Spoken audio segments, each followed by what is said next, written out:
Nehemija Grigorjeva. Apsakymas interjeras. Iš latvių kalbos vertė Linas Daugėla. Interjeras.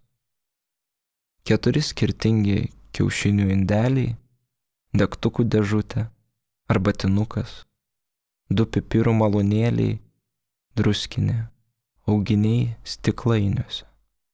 Laukiu, kol jiems išdygs šaknis. Tada juos sodinsiu molio vazonuose, jie kerosis knygų lentyną virš rašomojo stalo ir kai jie nusiraitys nuo Ezeros iki Vaciečio, matysiu, kad yra praėję daug laiko ir kad turbūt reikia traukti namo. Pradėtas sausainių pakelis, pustuštis dubuo su datulėm, sausi žiedai moliniai vazoj, mėlynas vokas, jame kvietimas į Dominyko ir Gretos vestuves Vilniuje. Ar bent jie laimingi? Bananas, avokado kauliukas, išlaikantis balansą ant vandens su dantų krapštukais. Monika laukia, kada išdygs, bet nedygsta. Imbiero šaknis ir kanapių sėklų pakelis pintam krepšy. Vitaminai, spanguolės ir razinos, šilauogių ir mėtų šaka stiklinėme butelyje. Kotas po vandeniu apsamanojęs, o kitas sudžiūvęs. Ar tai nenutinka ir žmonėms? Aljošius, tarp jo ir sienos 3 pradaryti traškučių pakeliai. Toks yra natiurmortas mano priešaky. Už jo langas, už jo beržas, už jo mokykla, kurios kieme, jei šiandien būtų pirmadienis, lakstytų vaikai ir kažkur už 300 kilometrų esi tu. Ir tai viskas, kas tiesiog esti. Mes su Monika sėdim priešais Gedimino pilį, geriam alų ir žiūrim, kaip ruduo lėtai kopia kalnų aukštyn. Šalia klega paauglės mergaitės, jų pasišiaušę plaukai yra lapai, rausvi ir mėlyni. Sėdžiu virtuvėje prie stalo, geriu žolelių arbatą, kažkoks vaikas laiptinėje garsiai šaukia mamą. Man rodos, kad šaukia mane, kad tai mūsų vaikas. Ir visa tai akimirka yra taip keista. Tavo žodžiai, mano rankos, arbatos puodelis ir vaikas laiptinėje. Monika, tu nori vaiko? Monika atsako, kad kartą yra norėjusi, bet daugiau ne. Išties nelaikas apie tai galvoti. Bijo netyčia vaiką nuskriausti, bet to žmonių jau ir taip per daug. Ir ji tampa liūdna, tai sakydama. Toliau tupi gražiai sudėjusi kojas, didelės mėlynas su blizgučiais apklijuotais sandalais, ryškiai violetiniais plaukais, visai kaip anime herojė, rūkanti ir žiūrinti kiaurai asfaltą.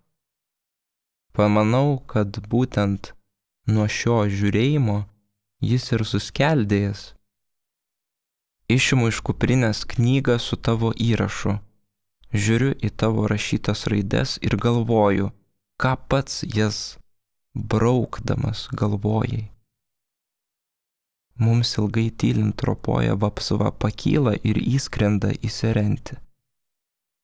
Numirti. Staiga karštis tvoksteli pakaušin, vasara nušoka nuo daugiaaukščio namo. Einu į parduotuvę, mindu ant žemės saulės vidurius, suskaldytus į gabalus, geltonos, oranžinės, raudonos spalvos.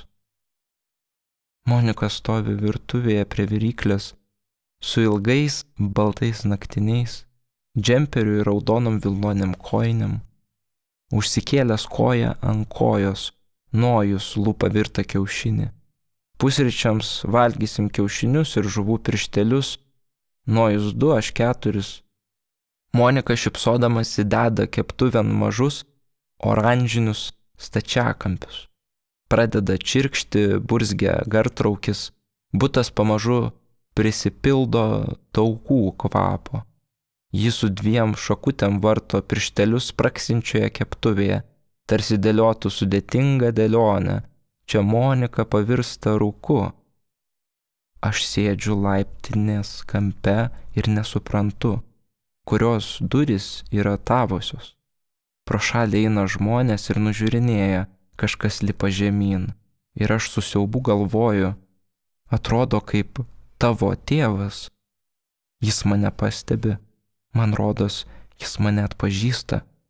Ir aš drąsiai šaukiu, ar jis namie? Ar jis namie? Šaukiu šniurkščiodama. Ir tavo tėvas lėtai šlepsi pro mane kaip nuvargus diena, palikdama už savęs mirgančią gličią šliūžę. Bet sėdžiu dar ilgai, kol tu pagaliau lipi aukštyn laiptais, sviruodamas nuo vienos laiptų pusės link kitos, tu rankose laikai kažkokį kvailą plastikinį maišelį, tokį nuliūdusi, nuo tuštumos išsitempusi beveik iki žemės, ir Monika išnyra iš traukinio rūko su lėkšte rankose ir šaukia: Mažylė, ateik valgyti.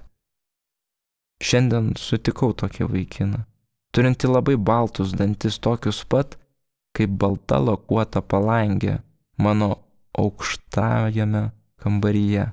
Todėl nutariau jo daugiau niekad nesutikti. Paskaitoj miegu ant kairiosios ausies, kairiojo puslapio įrašau į dešinįjį, klausaus, kai Parkeris gurgžda į popierių. Beržų lapai byra kaip sniegas, virtuvėj dega lempučių virtinė, ūžia šaldytuvas ir mašinos gatvėj blykčiojo kompiuterio išjungimo mygtukas. Monika išėjusi, Nojus taip pat. Girdėjau, kaip jie iš ryto ruošiasi, bet nelipau iš lovos. Bute tamsu, virtuvės langas blyškiai atsispindi grindų lentose. Yra vėsus rytas, iškvėpimai pavirsta mažais debesėliais, troleibuse užrasoja visi langai, yra apniukę, staiga sankryža prisipila aukso ir moteriai iš maišo išrieda obuoliai. Mes su Monika einam pasivaikščioti palei Neries upę iki Bernardinų parko. Yra palyja ir aš nuo paskutinių rožių žiedų geriu vandenį. Vėlosios rožės dvelkia paskutiniais kvapais, tarsi atsisveikindamos, lyg ir taip pat. Ir aš juokaudama jos klausiu: ar jūs žinot, jos vėjai kraipo irstančias galvas. Dubuo su citrinom, imbiero šaknim, 2 žvakės, seniai užpūstos ir šaltos. Butelis vandens, molinis indas su gotine ir lokio letenom. Vienas tuščias popieriukas, rūpestingai sulankstytas į mažą stačiakampį. Ar tai nėra sakrali geometrija? Ficus microcarpa, Persea americana, Dracaena fragrans, Calencio tisiflora, Philodendron erubescens. Tokia yra gamtos tyla priešais mane.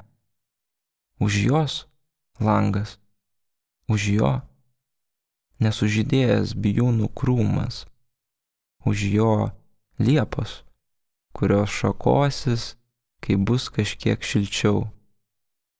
Dūks geltonos bitės ir tai yra viskas, kas tiesiog esti.